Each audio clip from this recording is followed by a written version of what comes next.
What is going on, UFC card lovers? We are back. We are back for another UFC card collab. I'm here with my friend in the hobby, Zach. What is this? Is this episode 4 now, Zach, of our collabs? I think it is, man. They're going quick. Yeah, I've written it down as 4, so that's what it is. We can already decided.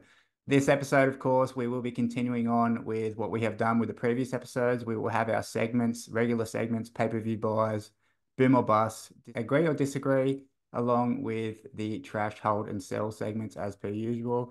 Before we get into all of those, how you going, Zach? And what's been going on? Good, man. Hanging in there, just trying to sell some cards, trying to chase some cards, trying to limit my FOMO buying, the normal 9 to 5 in The in the standard 9 to UFC 5. card world. Yeah. I thought it would be a good place to start this week's episode. It was the video's a few weeks old now. Obviously, it's came out between our last episode and recording now. But I thought was really interested to get your take on the video that Bo Nickel had out on his own YouTube. It was entitled "I've Finally Signed." For you guys who have not seen it, I think it's had like almost 8,000 views by this point. So there may be some of you guys, girls, who have not yet watched it. So if you haven't, obviously put that on your to-do list so you have an idea what we're talking about after this. But it was a very interesting video, and as I said, I would like to get your thoughts. I know we've both watched it, and we just want to, go over our thoughts about that. Yeah, it was a really fun video. I think one that needs to be a little more common within the UFC card world. I'm not sure if Panini, like in the contract with Bo, if they were like, hey, we're gonna pay you this so you can sign. When you do sign, make a video, for more promo. But I was really excited to see that. I'm hoping with fanatics that will be more of a common occurrence. Every now and then we see people on their social sign in stickers or something. But for him to do a long form video kind of showcasing the product and really giving it, the love, time, and attention, I think that could do big, big things for the UFC card world because you know how big some of these people are with their social medias. So I was really excited to see that. Thought it was a great video. If you haven't watched that, go check it out and tell him, thank you for doing that in the comments because that type of exposure really does help us for the collecting and for getting more people over here. Yeah, no, it definitely does. And as you said, it's going to be interesting moving forward. I had a few takeaways because one of the first very points that he made was, "Hey, I've finally signed with Panini. I wanted to get it done, and there was obviously some issues, obstacles they got over to get it done." But it made me think straight away, is this I wonder now, obviously, I understand you're not going to have the answer, but it's the first thought that popped in my head was, does that mean that maybe Bo is going to be a Panini exclusive athlete, like moving forward? Obviously, it's strange for him to have all these negotiations and have obviously obstacles leading into him actually signing with Panini. Was it just like a 1 year deal, I wonder, or is this maybe, obviously he didn't disclose in the video, but it's not Yeah. unlike Panini to not have actually exclusively signed athletes. So I'm wondering, that was my first thought, is Panini moving forward going to be the only one producing Bo Nickal autos? Yeah, no, that's a good thought. I didn't even think about that. I would think, as far as just a business standpoint, I don't think Bo would lock himself into a company that's not going to have like UFC, the specific branding with UFC on it. If he was smart, it's only a 1 year contract. He probably was like, this is the last year they're going to be here. I'll hop in this 1 year contract. I'll get my X amount of money. I'll sign these cards and I'm done. And literally potentially all he had to sign was those immaculate cards because, if it's the UFC licensing deal, he might be done. Kind of an interesting take. Who knows what Panini's going to do next? I mean, they could be doing unlicensed products and he, does a couple more, but no, that's a great take.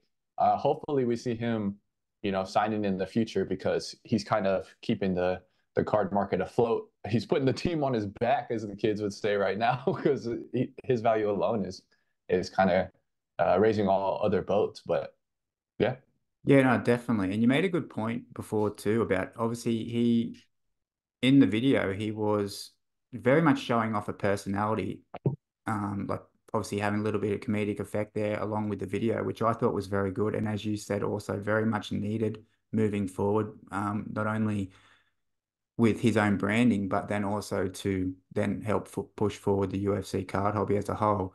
And then the only other thing that I just sort of noticed in the video, and which you probably maybe noticed as well, he did mention about he obviously had a booklet of sticker sheets to sign, and they might be for the redemptions of his Prism autos that from early on in the year.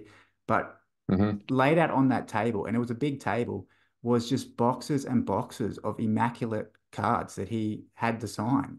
Like, and they're obviously all going to be on card autos. They don't send cards for him to sign stickers and then put stickers on those cards. Hmm. So all those cards laid out, they were all on card autos.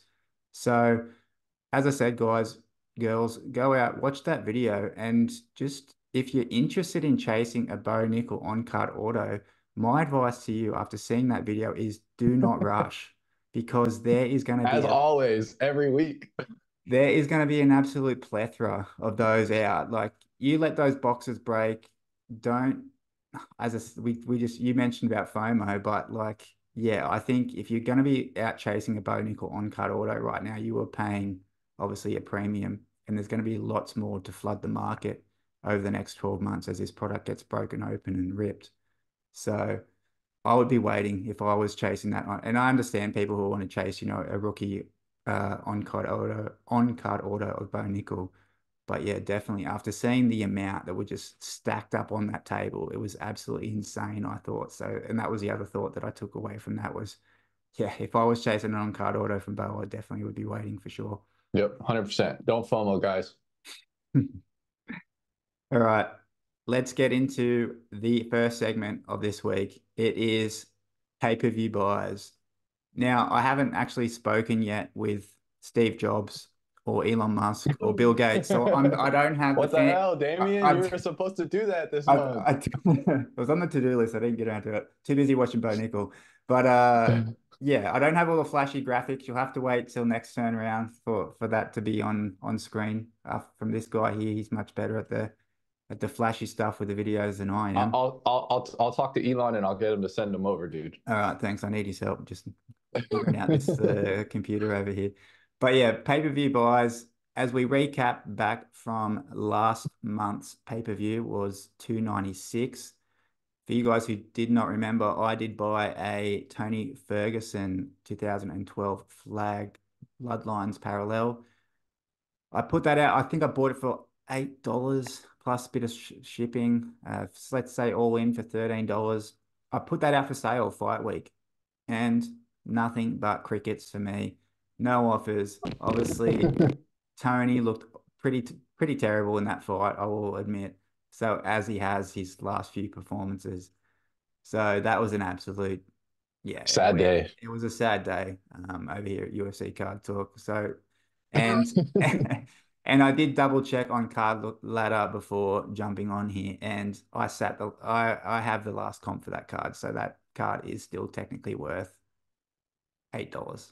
So, but I'll keep it Hey, for the they piece. didn't go down. It's It didn't go down. that is true. It didn't go down. But how did you go, Zach? You had the Leon Edwards, but you had those for the PC, right? Yeah, those were PC cards, and it with this exercise, if I can do that, I think that's what I'm going to do. Just for safety, I'm not a huge sell guy. I do really enjoy the analytics and looking at trends, but as far as like flipping goes, for the pay-per-view buys, if there's a PC person, I'm definitely going to go that route. Yeah, I got the two Leon Edwards, the 2020 KOs. Man, you sent me the data, no change, no recent comps, and it's I kind of figured this was going to happen, and maybe it was the way that the fight went. I know some of the viewers weren't that happy with the inactivity with Colby, and he wouldn't really engage much with Leon. Leon was just kind of picking and popping, defensively, doing a nice sound fight. And I think maybe if there was more of a scrap there, maybe there would have been a little more buying activity and a little more liquidity for Leon. But, it is what it is. At least I got those two cards in my binder looking good in the rainbow. So, Obviously, still a win for you. But yeah, unfortunately, that fight was not sort of it wasn't really anything that I think we anyone sort of expected it to be. But obviously, Leon's got a new fight book, does he yet, or moving forward? Not yet. I think if it's not official, it's like it seems like that he's getting below. It seems like it's pretty much all but signed and dated, at this point. Yeah. Yeah, we'll have to wait and see if you can pick up a few more of those knockout parallels leading into that UFC main event. Right? Yeah. But yeah, looking forward now, because we mentioned before, we're going to be doing this for every UFC pay-per-view moving forward while we're doing these collabs. So we're surely due for a win soon. We haven't Oh yeah, had it's one. coming, baby. It's coming. It's going to be next for sure. We have I can smell UFC it. 297 coming up this weekend, I believe, actually. And Zach, you want to let the people know what card have you bought leading into UFC 297? Yeah, man. So I haven't bought a card yet, but I have the two people that I've narrowed it down, and I'm waiting for the right price to buy in. And I'm thinking I'm going to try and get a Chris Curtis auto. And I know this is kind of I should have been looking earlier and bought the card already, but I haven't been able to find any in the price range that I wanted with below our specific price tag. And right now the ones that I'm trying to get are right above 30 bucks, but I'm thinking I can get a first auto Chris Curtis Prism. And he's a fun fighter. He's got great hands, good takedown defense. He's had a couple of skids in his last fight, really just with unlucky. It was an unlucky decision loss, and then it was a eye poke stoppage. So I think he can get on the right track, and I'm hoping that I might be able to flip this one. There was really no PC people for me on this card, so this is going to be the first time that I'm going to be having to try and flip. And yeah, we'll see how it goes. Yeah, obviously we'll be able to keep people updated on the next collab that we do, and then we'll be able to look back and see once you've picked up that card and how it's done. But yeah, I was a little bit the same. Obviously, no, once again, no one PCing that IPC is fighting in this event coming up to 97. And as I've tried to treat this the whole time, the budget for you guys to remember was $30 that we agreed on to do this. I'm keeping it as an experiment. It's just, $30 every month to experiment to see what's going on. And this time I've gone with a different strategy and I'm sticking to the main Okay. event. And obviously, the main event title fight, Sean Strickland versus Dricus Duplessis. That's a very interesting fight. I think there is going to be some good hype leading into obviously the press fight conference and then obviously the fight itself. And after seeing things that I've seen with like price influxes when someone becomes a new champion, I've decided to go that route. So I found Dracus was 2002 select. I think it was the mezzanine neon green, numbered to Ooh. 49. So that's his rookie Yep. year. It's a cool looking card actually as well. The The mezzanine is ne a great design. the neon green itself matches just the overall photo itself. He's got the green shorts on. Obviously, you guys are going to be seeing it up on the screen right now. That was out. It was $50 Canadian or best offer. The seller, this is a good little tip actually. I'll keep this quite quick, but if a seller of a car that you're interested in is actually got a best offer out, normally what I like to do is I'll obviously put that card on my watch list and then just wait a few days, wait a week maybe, and see if the offer of the seller, see if the seller actually offers himself, and then you know where their baseline is at. I did that with this card. The seller offered, I think it was somewhere around the 35 or 39 Canadian. I'm not a mathematician, so I don't know what that converts over to US. But basically, it was still a little bit over budget. I recounted closer to the budget. So all in, I paid the $30 with postage and the card, Nice, US. man. So yeah, was happy with that pickup, and we'll see. I'll obviously once again I'll put that out for fight week, put that up for sale, and add a best offer buy it now. And failing that, see if it sells. If it doesn't sell, and if he wins and it doesn't sell, I will actually get that then sent over here, and I'll check that one because it looked pretty clean as well. So that might be one worth getting graded if he does win, of course, and then I can obviously try and flip that one when he fights again.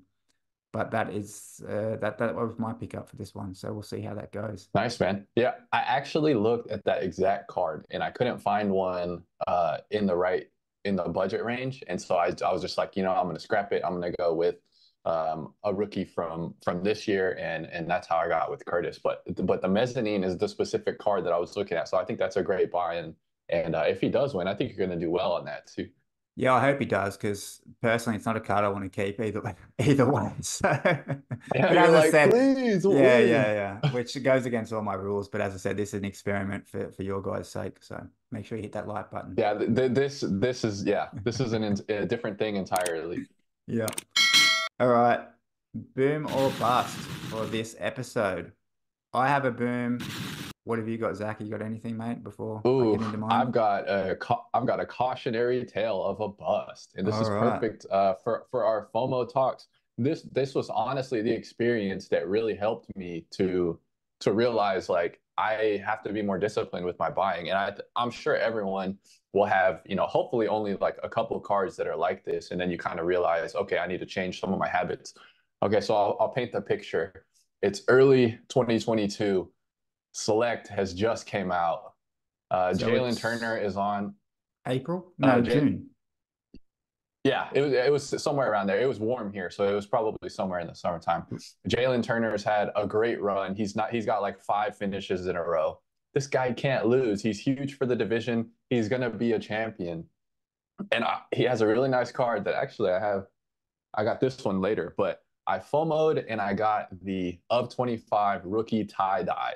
Really nice card. Tie dye's awesome. Really like the premier level design. I bought it on Instagram through a guy, so did the PayPal route. 275 bucks. Way too expensive, my man. Way too expensive. But a lot of the comps were going for around then at the time, right? That it's the FOMO. As soon as the product But wait, releases, wait, wait, just like wait. the But boat. before you continue, I got to know what was the Uh-huh. thinking? What was the thinking behind? Was this for the PC or what was the original desire behind this card? The aesthetic Yeah. of it? Was it what? Yeah. It really met a lot of my metrics. It was a PC guy that I wanted. It was the nicest rookie from that year of his to that point. It was way better than the Prism. Um, and I figured if he does continue to win, maybe I can flip later. So it was kind of the whole three. But I was thinking mainly I wanted to keep it, and I thought he would continue his crazy run and just hold it for a while. But since I upgraded because he lost with this one right here, the gold, I decided, man, I gotta move this tie dye. I really don't like it as much since I got the gold SGC 20. And guys, I sold it for 60 bucks. Oh, So I lost $200 because I FOMO'd. Don't FOMO, just wait. what? How did you sell that? Did you sell it in a deal or did you put it out for auction or like how did you? I put in buy it now, and it had been buy it now for probably like 6 months. And after his nasty KO of Bobby Green, I got some people, putting offers in on it, and that was the highest offer that I got was 60, and it had been up for probably 6, 7 months. So yeah, man, it's a rough lesson, but an important lesson. And I think when everyone experiences that, hopefully only a handful of times, you'll realize, okay, let me wait on prospects and let me wait till the hype of the product dies down. Yeah, because as you said, you got that like prime time when Select come out. So the release of the Yeah, product, he's the rookie of that year as well. And as you said, it was a time when like Jalen Turner was on obviously everyone's minds because as you said, he was looking very good for the division. Suffered some losses, not bad losses by no means, and then obviously rebounds yeah, with the Bobby Green fight. But yeah, that's interesting that you sort of were just happy. Obviously, you just wanted to part ways with that card, and even taking yep. a division of four loss on that card is pretty crazy. But It was I a mean, 10-7, dude. I yeah, got killed. on to bigger and better But things, I hope. eventually you have to cut the strings though. Like I had it buy it now for literally like 6 plus months at $100, and nobody was even biting on that. So like eventually you have to just let it go if it's not something that you want to keep. Hmm. No, I actually, and that sort of actually suits a very good saying that I heard actually from another sports card content creator, and they said lessons are, but the best lessons aren't free.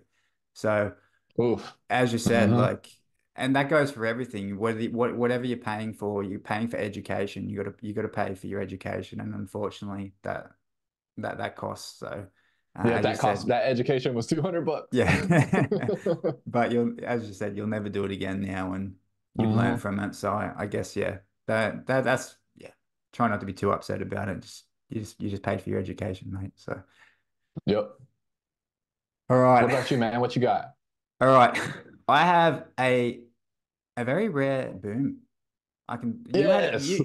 you had a boom last time. I had a bust. Now you know you're in the Oh, big bus, dude. you're in the red. I'm in the actual green, and there was a lesson. So Nice, this man. this lesson actually paid for itself, 10x actually, I would say. For those of you Wow. Nice. for those OG viewers of mine who have been watching for quite some time, earlier in 2023, I had a mail day where I showed off some cards, and I picked up off Beckett Marketplace a 2013, no, 2014 Bloodlines Chris Weidman Ingot. Now, for those of you Beautiful. who do not know, these ingot cards are, I don't know how you basically, they're like a die cast metal. The whole card itself is actually like a die cast metal. And then the picture on the front is just like a paper picture that's pasted onto the metal. And then they're engraved on the back with epic images, depending on what country the fighter is from. These are a set, I believe, of there was a set of 20 in 2020 in 2014. They haven't been done yet since then by Topps or obviously from Panini. Whether Topps bring them back in the future or not will be seen. But the base versions of these are numbered to 109 copies, hand serial numbered. I had a version of this that I got on Beckett Marketplace at a steal for $10, and Wow, that that is would dirt cheap. that was just like one of those random finds that you just like obviously almost a needle in the haystack. I had to scroll through a lot of cars Hmm. to find that one. And I also found a Gilbert Melendez, the gold version, numbered to 25, and I still have that card. It's up behind me here Nice. in that black glass case. But basically, got both of those for $10.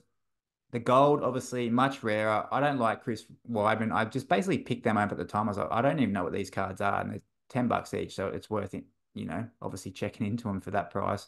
And then I was able to recently, or it was actually 2 months back now, but I put that card up for sale. I just had no interest in keeping it anymore. I'm going to hold on to the Gilbert. It seems though it's lower serial numbered. Put that one out. I've seen comps going for those cards. They go roughly between the 80 to $120 just because they are they're one of a kind type kind of card.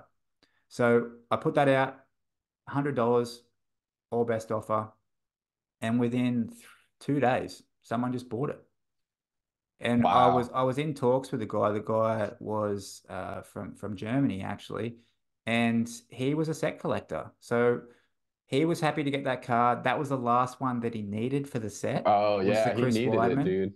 So he Hmm. he he just bought the buy it now. So I 10x on that card, bought it for 10, sold it Wow, for that's 100.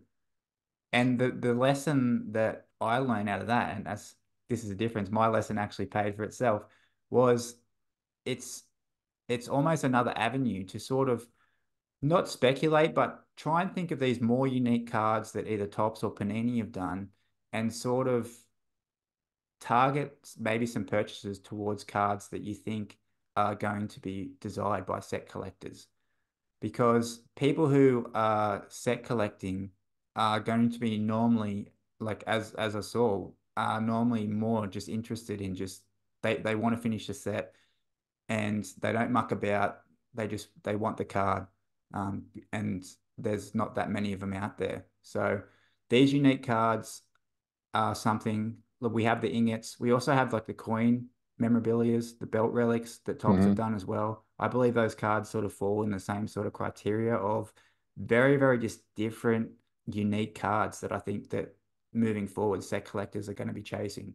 So I was very happy with that. obviously he was super happy. He got to finish his set, which I was it was very cool for him to share with me. Actually, obviously he didn't have to do that, but yeah, no, I was very happy all around with that. And as I said, I feel like moving forward with that, I can sort of take a lesson out of that that there are certain cards that collectors just want to have. So Yeah, I think as well, you did this on Beckett, not on eBay, on the no, Beckett so marketplace, you said? I bought it on Beckett. Like I I found that there are so many because UFC cards have been around since 2009, right?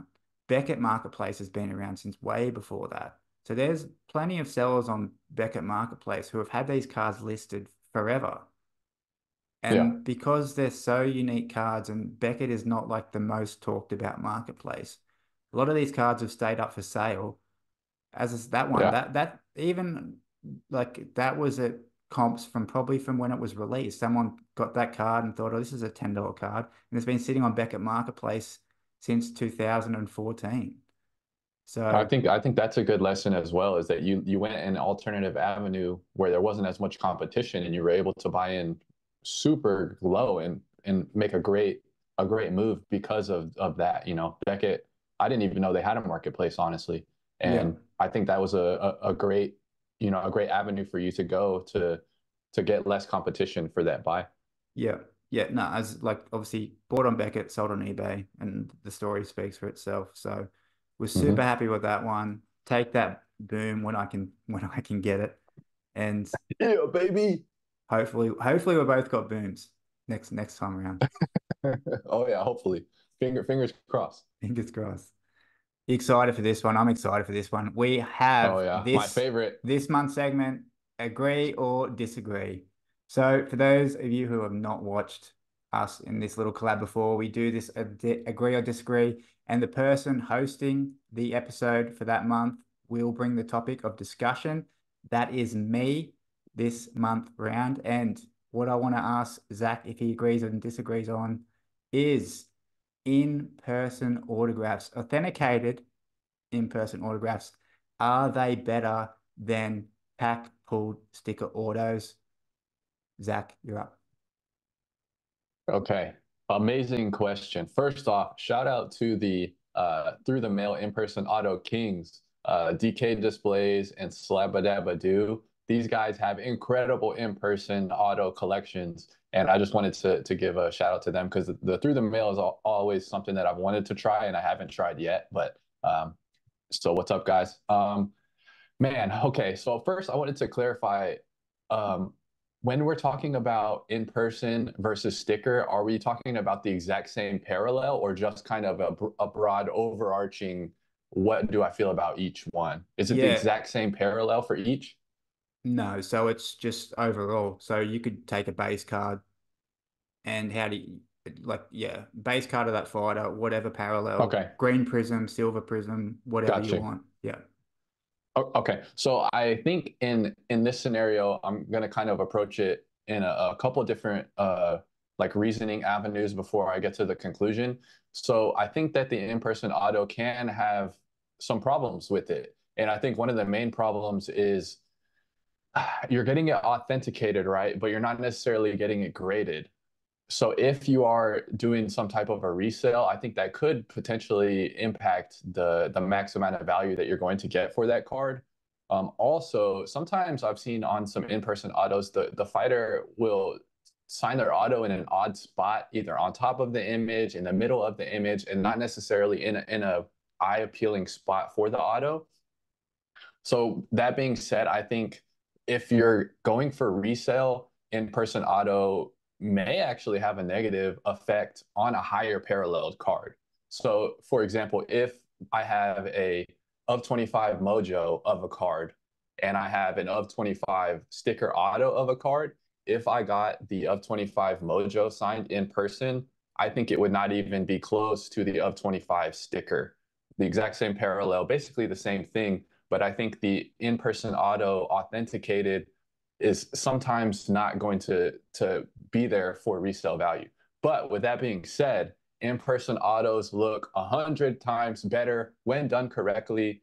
Slabadaba Dude does a great job of getting color matched ink with the card, and it looks incredible, whether that be red ink, blue ink. I've seen him do gold ink. It looks amazing. So the ability to customize the colorway with the card, I think aesthetically is 10 times better. So long story short, too long didn't read. If you're going for resale, in-person auto, I don't agree. If you're going for PC, 100% agree. I like in-person autos on card better than stickers. You made some good points there, but at the end of the day, you're still you're you're agreeing and disagreeing at the same time, Zach. What are you doing? We Okay, I'm going to go with sticker auto over in person. all right, all right, we got there. Well, you got different situations, and I I feel no, like I depending on yeah, what the situation is, it's a different answer. yeah, no, I I agree with you. I no, I agree with you. You made some good points. Firstly, though, shout out, as you said, to Slabadabadoo. I talked to him. I'm gonna say him. I'm not even like this is what I. It's always difficult Yeah. with cards. I talk to Slabadabadoo on Instagram quite often.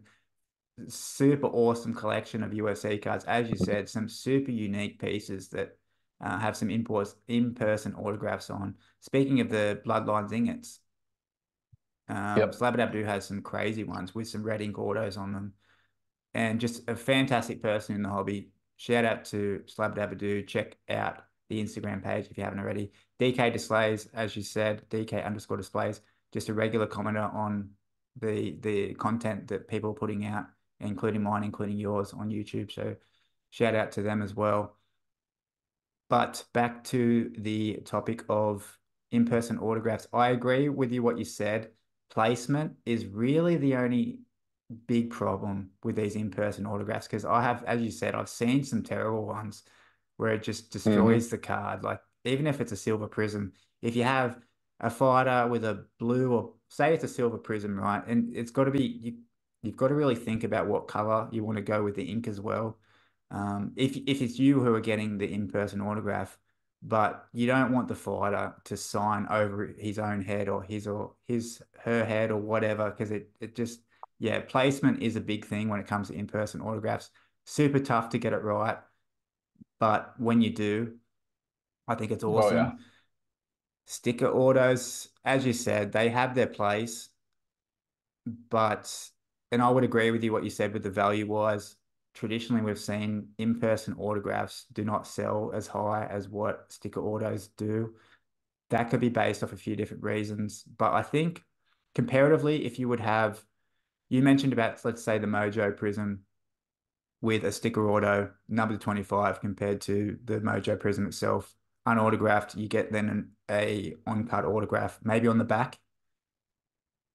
Depending on the fighter, depending on the situation, who knows? Maybe there would be a collector who would want that card. We spoke about uniqueness of appealing to collectors before, but traditionally, yes, we have seen sticker autos do have a higher value, but personally, I do just think that in-person autographs are where it's at when, as you said, when they're done right, when the autograph is placed in the right spot.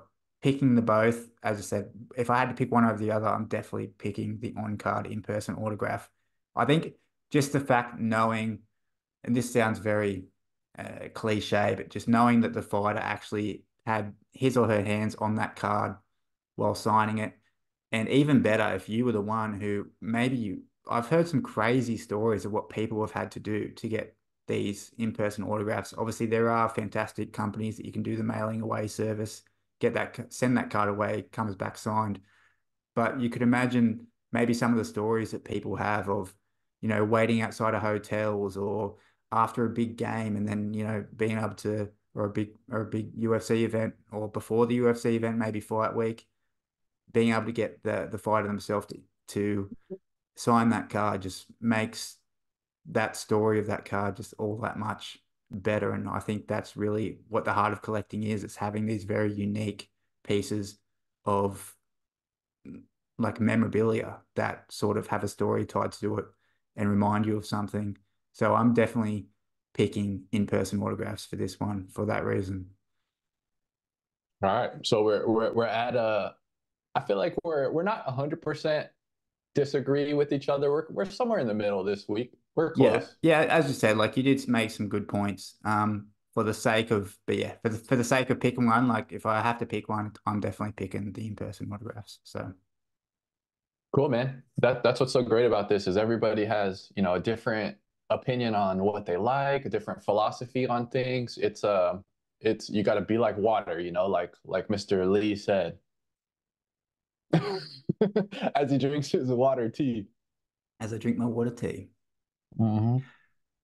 All right, you know what that means? We just finished.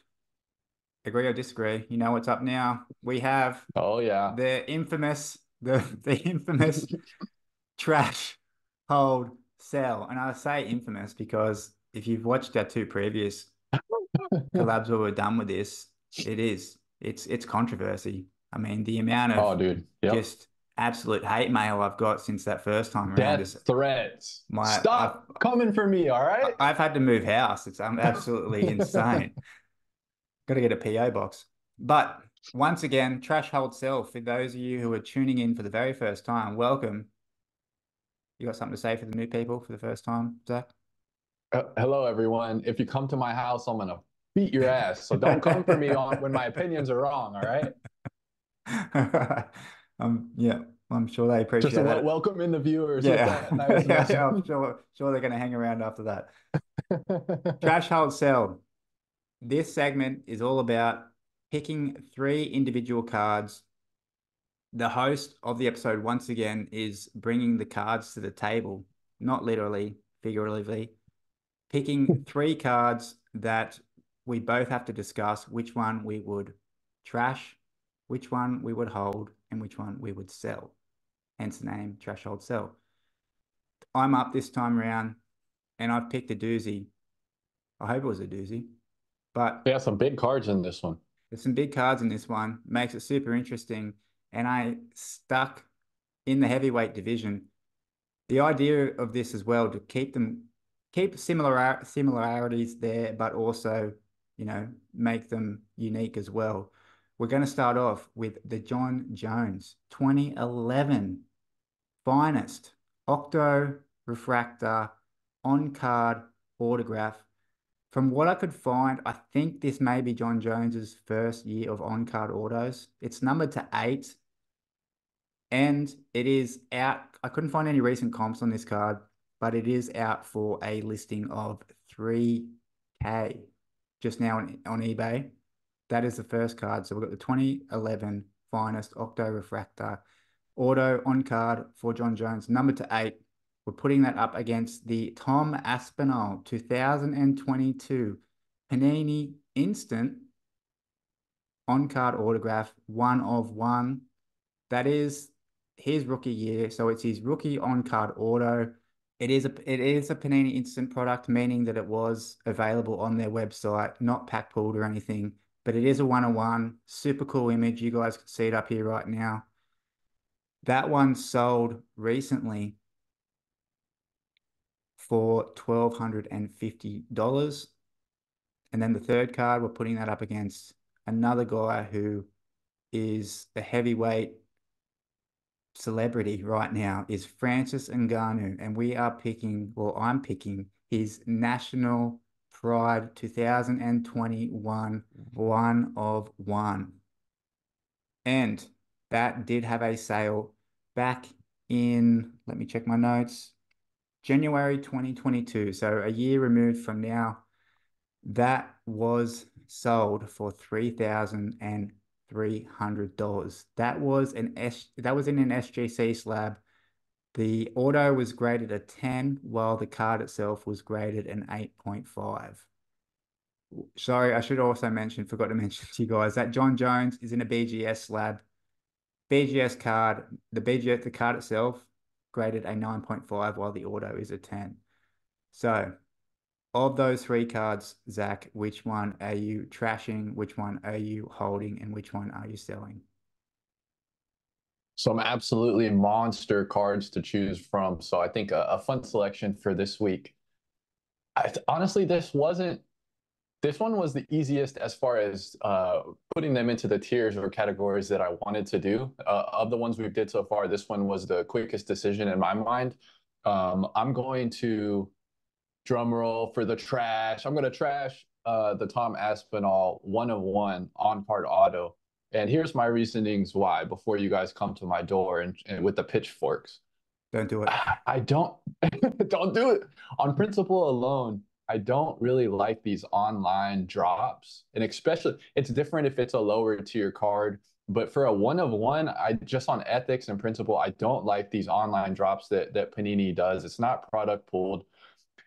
So just on ethics alone, I kind of have a bad taste in my mouth for this card. Also, the card stock for these Panini instants usually is very thin. And obviously, I don't have this card in person because it's a 1 of 1, but I would imagine the actual quality of the card is not quite as good as a lot of the other cards that you can get from them. I love Aspinall's future. I love his upside in the division. I love his skills. He seems like, like a good guy and a good fighter that's going to have a great future in the sport, but I have to trash for those reasons. So I'm trashing the Aspinall 1 of 1. Now, I think we might be on the same page with these next two cards. So for the sell, I think you have to go with the Ngannou right now. He's gonna be fighting Anthony Joshua. It's a really beautiful card with the national pride. He's one of the first ever Cameroonian-born fighters. He's repping the flag on that as a pioneer of MMA for that country.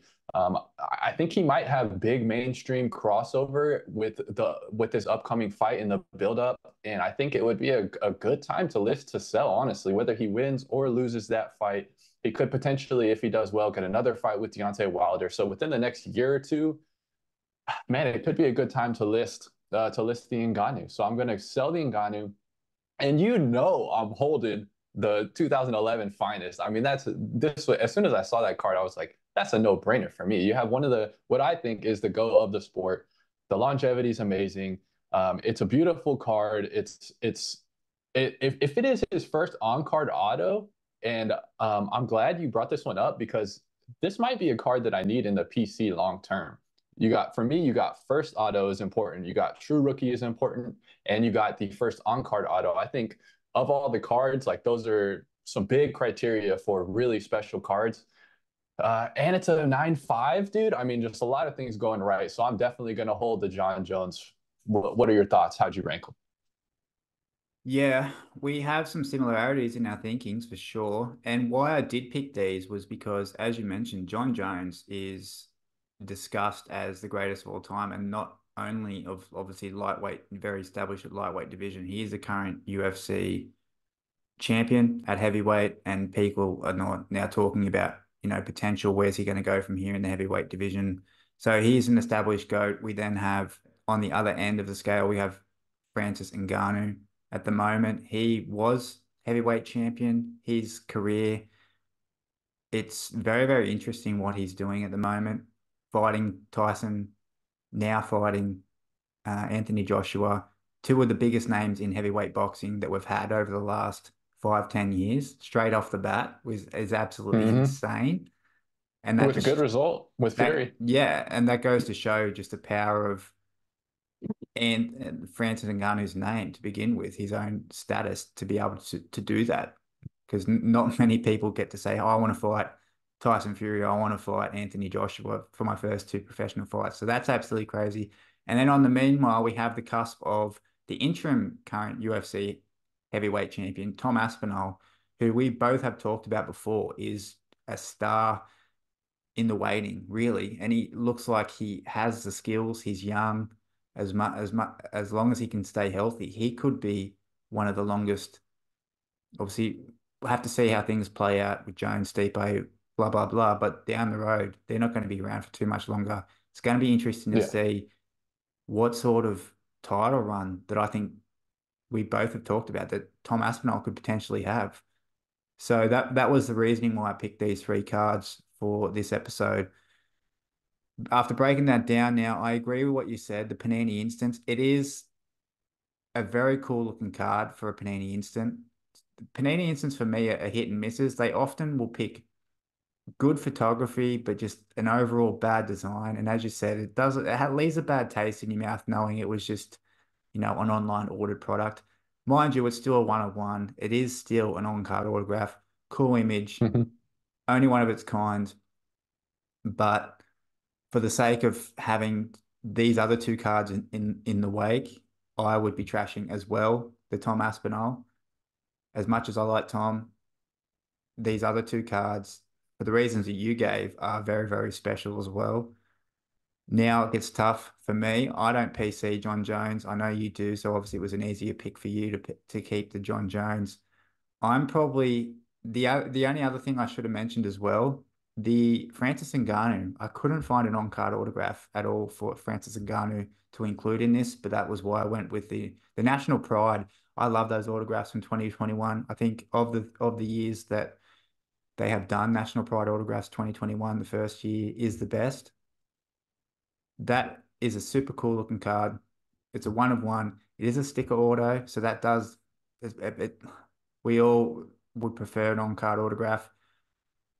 But for those reasons that you mentioned about, and I've just talked about with Francis Ngannou, I think Francis Ngannou, his story is still getting written at the moment, while John Hmm. Jones's story is one fight away, I think, from, we'll see what happens, as I said, but it's probably more likely one fight away from being written. And I would probably much Agreed. prefer to hold on to the Francis Ngannou story of these two stories right now. So I am going to sell the John Jones, hopefully to you. I'll give you a good price, mate. And Hey, I'll then take it, dude.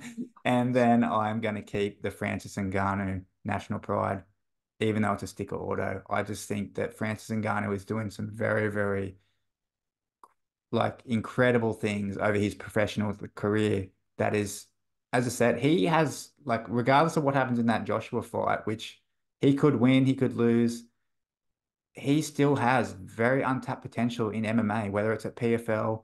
Who knows what crazy things could happen if he ever comes back to the UFC. Like, we don't know what's going to happen, but I just think in 50 years' time, the story of Francis Ngannou, how he started, where he's at now, and where he could be, yeah, I've got to hold on to that card, I think. Yeah, I think some good points. The only thing, dude, I honestly don't. I think Francis is kind of done with MMA. To be frank, I don't see him grinding the way you have to grind for MMA training to try and stay at the top level in MMA. I mean, what is he, 36, 37? I'm not entirely sure, but he's getting up there in age. Even though he isn't heavyweight, you have a little more longevity there, but we know he had the knee surgery. He's got some injuries. Boxing is so much easier on your body. I honestly think he's pretty much done with MMA. He might do a couple fights with PFL, but as far as like his resume in MMA, I think that's pretty much set. But I do think there is, like you said, a lot of story to be written in the boxing world, and there is a story where he basically won the Fury fight. A lot of people think he could beat Joshua. If he beats Joshua, he's gonna fight Wilder or Fury again. Like for a guy to have the success in MMA and then maybe potentially do those things in boxing, I understand why you want to hold on to it. Yeah. No, as I said, like those two last ones were obviously difficult to choose, but yeah, I'm far more invested in the Ngannou story leading forward, and obviously, hopefully, yeah, for the MMA fans, I hope he gets it done against Joshua. That's for sure. All right.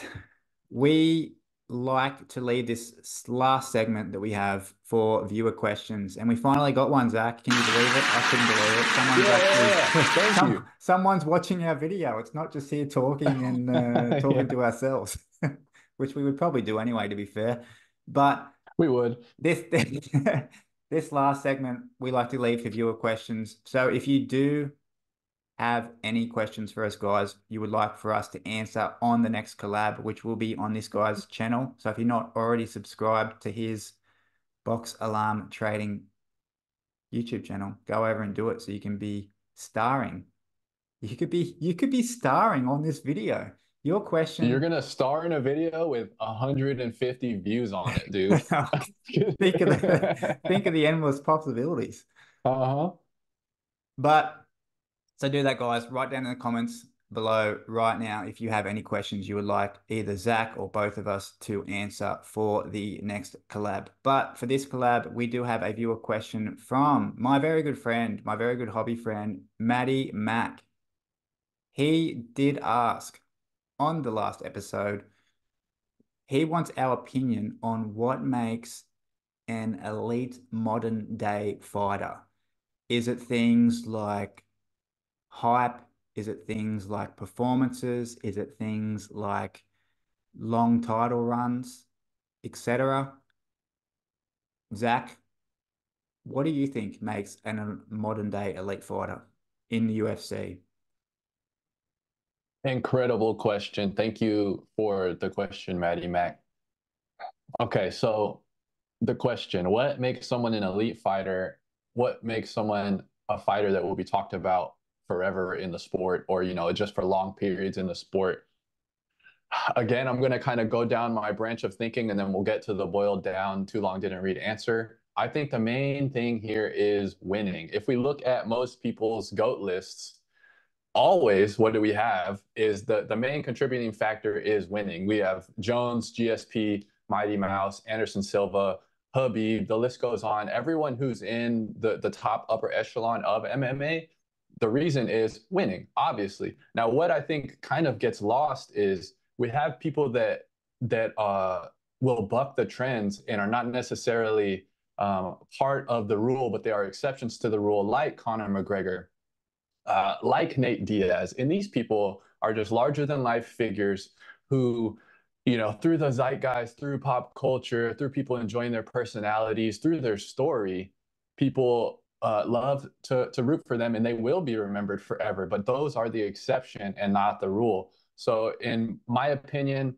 winning is what makes people remembered for a long time. So my criteria is, for someone that's going to be talked about for decades is being one of the best to ever do it in the division. You don't have to be the best, but one of the best to ever do it in your division. Sustained winning at the highest level. So whether that be, multiple championships, a long title defense run, or just being, within the top five and having incredible fights with other, incredible opponents that have a high pedigree. And I also think you need to have those moments. And whether that's, Habib versus Conor, the biggest pay-per-view of all time, whether that's, Leon's head kick against Usman, that's going to be remembered for all time. Whether it's GSP coming back and beating Bisping for a title, whether it's incredible finishes like Jones absolutely sleeping Machida with the guillotine, or DJ's like flying armbar finish, or, Silva entering the Matrix and then knocking out Forrest Griffin.